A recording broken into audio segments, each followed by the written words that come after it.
रहीम अस्सलाम वालेकुम। उम्मीद करता हूँ कि आप सब ठीक होंगे, खैरियत से होंगे। भैया सीन ये है कि पहले असी दाइयां नूं स्प्रे किया क्वांटस गंद वाला जिंदा साड़ा गंद सड़ जाए, लेकिन वो इं होया कि स्प्रे तेज़ हो गया तो वो साढ़े दाई सड़ गए, पोपट हो गया। तो उस बाद उसी मीटर ही वेखो असी सड़ा होया। तो अज असी करते पे तो स्प्रे असी मतलब है जो पत्तर शत्तर साढ़े सड़े ना तो ठीक हो जाए। उतू गर्मी बड़ी है, हबस बड़ी है, इस वजह तो असी हुण ठंडे टाइम स्प्रे करते पे। तो तुहानूं विखाने 1.5 एकड़ है, तेन हुण स्प्रे शप्रे करते तो मुड़े इंशाल्लाह चलने घरे। घरे मेहमान शमान ही आए बैठे न। तो उस तो बाद वो भाई बकरियां शकरियां भी लैंदी खड़ा, माल भी लैंदी खड़ा, भी तुहानूं चलते विखाने हैं। तो पहले वो भाई पीछे काम करते, मैं तुहानूं विखाने स्प्रे शप्रे किवें बनाया ने, की सिलसिला है। भैया आ वेखो अल्हम्दुलिल्लाह स्प्रे तैयार कर लिया है। आ असी वटाको की पुड़ी पाई है। तो दूसरा स्प्रे किहड़ा है मैं वेख देना तुहानूं। आ सारा तैयार होया पिया हुण।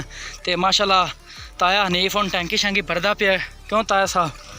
तो दूसरा असी आ स्प्रे रलात असी करते पे नाल इन्हें क्वांटस ते वटाको असी रलात करते पे, क्योंकि जो दाइयां ने पत्तर शत्तर सड़े ना वो सारे ठीक हो जावन ते जल्दी जल्दी ना पोश पकड़न। ये वो है खुराक का मतलब दाइयां नूं चंगा बूटा शूटा बनावन देंदे ने।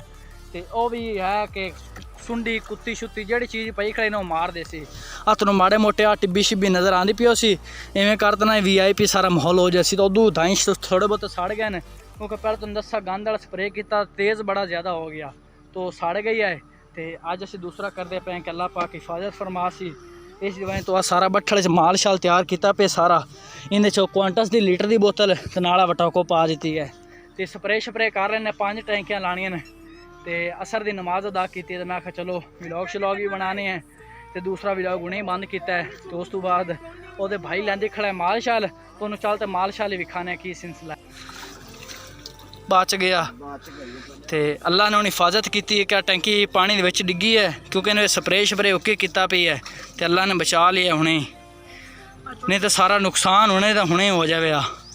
तो टैंकी शैंकी बच गई है। हुण नज़र आता पिया सी जदन बारिश नहीं आई, इन्नी ज़्यादा बारिश उनदे विच पानी बारिश चलिया रही है, बिजली शिजली। तो आ वेखो थल्ले वाला भी मीटर खराब हो गया, उतला सड़ गया है, सारा सारा खराब हो गया, उतला भी तो थल्ले वाला भी धमाका मार गए भाई।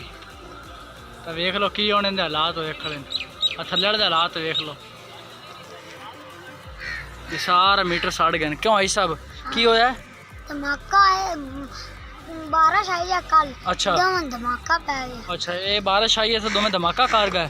तो भैया बारिश बड़ी ज़्यादा तेज़ आई तो बिच्चे बिजली चली रही है, तो ना मोटर चलाई रखी है, तो बिच्चे वेख लो धमाका कितना ज़्यादा हो गया, 8-10 हज़ार का नुकसान हो गया सारा। क्यों आई साहब? या थल्ले वाला भी मीटर सारा ख़राब हो गया देखो ना, तो इस तूतला भी सारा ख़राब हो गया। क्यों आई साहब? और तारा भी सारियां सड़ गई, सारा का सारा 10 तो 20 हज़ार का सारा नुकसान हो गया है। तो नमाज शमाज अदा की है, मेहमान आए तो चल तो खाना पीना खाने हैं। तो बारिश आई है तो बिच्चे बिजली चली रही है, तो उन्हें सारा का सारा बिजली पिछा एक स्पीड की है, तो सारी अग पै गई पिछा, सारा का सारा 15 तो 20-30 हज़ार का नुकसान हो गया। तार भी सड़ गए, सारा ही सारा नुकसान हो गया। स्प्रे शप्रे वाला कम शम शुरू करा दिता। भाई ने आखा तू इतने खड़ो, तो मैं घर घरे जाना पे, मैंने कम शम है, तो वह जाता थे घरे। तो वह पिछे भाई हनीफ तो आना पे, उन्हें कम शम शुरू कर दिता है। हूँ 2 टैंकियां मैं लवानियां न, उस तो बाद भाई आज असी मुड़ टैंकियां लवासी, मुड़ मैं मदरसे जाना सारा कुरान का सबक पढ़न छड़न। तो अज यार तुहानूं सीधी तीर गल करा ना, हबस इतनी ज़्यादा है ना, आ सारा पसीना तो नज़र आना पिया सी। अगे कोई हवा शवा होंदी, अज उन्हें झोले शोले हवा दे नहीं आते पे। तो बड़ी गर्मी है, बेहद गर्मी है, पता नहीं वो कदर दे आसी AC दे थले बैसें आदि इंजॉयमेंट कर सें, तो व्लॉग शलॉग बनाया कर सें दुबई शुबई दे। तो पता नहीं साड़ी जिंदगी दे आंदा या नहीं आंदा, लेकिन सारी मेहनत छड़ने नहीं है, व्लॉग अपलोड करते जासें। आदि हिम्मत मैं नहीं हारना, इंशाल्लाह तुसी मैंने सपोर्ट करना है, तो थोड़ा भाई एक दे इंशाल्लाह बड़ा उता निकल जाना है। सपोर्ट थोड़ी होनी है, थोड़े भाई ने व्लॉग बनाने, टेंशन नहीं लैनी। तो कोई मसला शसला हो तो भाई जाना पे घर नूं, टेंशन वाले बिरान दसा, थोड़ा बिरा लाला हाज़र है, टेंशन नहीं लेनी हूँ। तो माशाल्लाह ये हमारी बकरी शकरी चल रही हैं खेत के अंदर। ये भी हमारा खेत है, वो एक हमारी भैंस खड़ी है, और एक हमारे पास और भैंस थी, उसकी कहानी ये है कि उसका बेचारी का मैदा बंद हो गया, और वो हमने तकरीबन आज से उसको तकरीबन 5 से 6 मंथ हो रहे होंगे, वो हमने भैंस सेल कर दी है। अभी हमारे पास एक भैंस है और तकरीबन 15 या 20 बकरियां होंगी और एक भैंस के साथ कट्टी भी है, वो पहले वाली भैंस की कट्टी है। तो अभी अल्हम्दुलिल्लाह धान उठाएंगे ना, उसके बाद एक भैंस और लेंगे जो हमें दूध पिलाए, लियारी हो, जो दूध भी देती हो। और ये हमारी माशाल्लाह बकरियां हैं, इनमें से कुछ बकरियां बच्चे देने वाली हैं, सोने वाली हैं, तैयार हैं। तो ये कुछ बेचारे अभी खाली हैं, उन्होंने बच्चे नहीं देने, तो कुछ देने वाले हैं, कुछ नहीं देने वाली। और आज से तकरीबन 2 साल पहले हमारी चोरी हुई थी, 5 बकरियां डाकू ले गए। तो अल्हम्दुलिल्लाह अल्लाह पाक ने उसके बाद हमें रंग लगाया, फिर से बकरियां मुकम्मल हो चुकी हैं 15-20। तो ये अल्लाह का भाई लाख लाख शुक्र है, अल्लाह का वादा, अल्लाह ने रोज़ी देनी है। जो नुकसान होता है तो अल्लाह ताला उसी माल में से पूरा भी कर देता है। ये मेरा अपना अल्हम्दुलिल्लाह जायज़ा है। हमारे पास बकरियां 5 जब चोरी हुई थी ना, बकरी जब 5 साढ़े चोरी हुई हैं ना, तो उस तो बाद अल्लाह पाक ने दुगना माल देता है। अल्लाह का लख हज़ार बार शुक्र है। 3 असी भाई हैं, अल्लाह पाक ने 7, 8, 9 किले भोएं भी दी है, ज़मीन भी दी है। लेकिन मेरा यूट्यूब ड्रीम है, बस मैं ना चलो यार वेले सदवर रहने, मोबाइल भी यूज़ करने, सारा कुछ ही करने हैं, तो चलो बंदा नाल थोड़ा थोड़ा यूट्यूब का भी करता रहे। ये मेरा शौक है, अल्लाह का शुक्र है। 15-20 बकरियां हैं, 2 मैयां हैं। उस तो बाद अल्लाह का लख हज़ार बार शुक्र है, 5-6 किले साढ़े आधे दाई हैं, 9 किले साढ़े आधी जाती ज़मीन है, ट्रैक्टर है, सब कुछ है अल्लाह का दिया, वो सब कुछ है।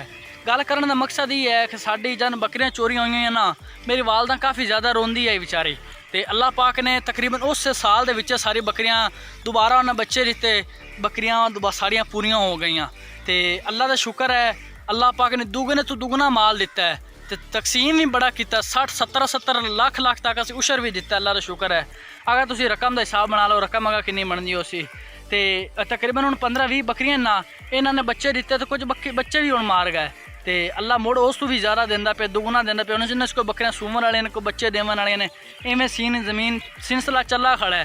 तो क़यामत के आखिर तक सिलसिला चलता ही रहता है। बंदा मर जाए मगरू सारा काम चला रहा, ही नहीं कि मेरे तो बगैर काम होना ही नहीं इन्होंने कोल, बल्कि दूसरियां तो आदे नूं नीवा समझो, वादे तो वड्डा ना समझो भी मैं हाँ वड्डा, मैं हाँ मैं भाई मैं ऐ ना करो भी। आधा मशवरा दो, किसी भी मशवरा करना है, वड्डियां कोल मशवरा लो, वड्डियां को बहो, उन्हां दी सोबत इख्तियार करो, वो की गल करन वो गल्लां नूं कैच करो भी। मेरा आधा एक्सपीरियंस है, साडे पूरी भैनी है, इन्हां च कोई वड्डा बुजुर्ग बंदा नहीं है जिंदे को मैं बवां, जिंदे को सबक हासिल करां।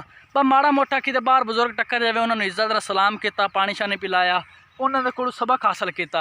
इवें तुसीं उन्हां कोल इज्जत करसो, उन्हां दी जिहड़ी दिलों दुआ निकलनी अल्लाह पाक ने फौरन ही कबूल करनी है।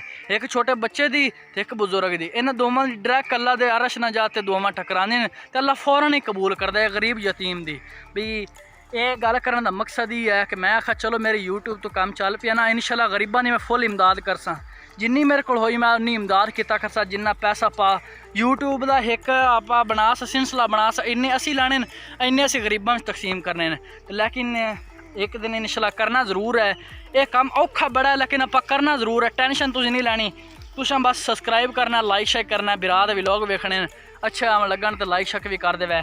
हूँ चलने चलते स्प्रे शप्रे कराने, इस तो बाद हत्थ काफ़ी ज़्यादा दर्द करता पिया है, स्प्रे करा तो मुड़े इंशाल्लाह चलने घर चलते खाना शाना खास है। मेहमान आए तो कट्टे का गोश्त लिया हा, तो नाल चावल शावल तैयार होते पे, मुड़ चलने घरे।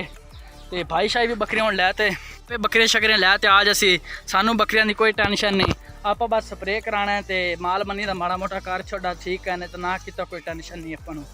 तो आ भी साड़ी ज़मीन है, 3 कनाले से गंद शंद खड़ा है, तला शाला खड़ा है, तला शाला औरतों आखा वड़ छड़ लो, आते घरे माल मनी के पट्ठे छड़ बना लो, तो रोज़ाना वाड़ तो लै भी जांदियां न, जिन्ना को पट्ठे नहीं है। तो एक बंदे ने टांडे आखन टांडे वाड़ ले, टांडे भी वाड़ ले सी, तो लाकर सी निबड़ जासी सारा। वो ज्वार खड़ी है अपनी आधी जाती। तो माल शाल घर में चला गया है, तो अब मैं भी घर की तरफ जा रहा हूँ। तो इसके बाद चलते हैं खाना पीना खा के, खाना खा रहे हैं अब।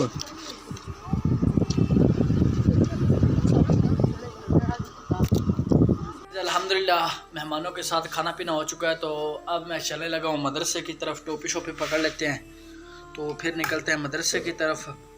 तो आज क्योंकि मगरिब की नमाज़ भी नहीं अदा की, तो चल कर नमाज भी वहाँ पर अदा करते हैं, फिर कुरान मजीद की तालीम हासिल कर फिर आएंगे घर। तो उम्मीद करता हूँ कि ये मेरा छोटा मोटा सा आपको व्लॉग पसंद आया होगा। पसंद आए तो फिर आप जानते हैं लाइक करना है, उसके बाद दूसरा काम आपने सब्सक्राइब करना है। मुझे नहीं पता सब्सक्राइब हो जाना चाहिए। तो मिलते हैं नेक्स्ट वीडियो में, तब तक के लिए अल्लाह हाफिज़।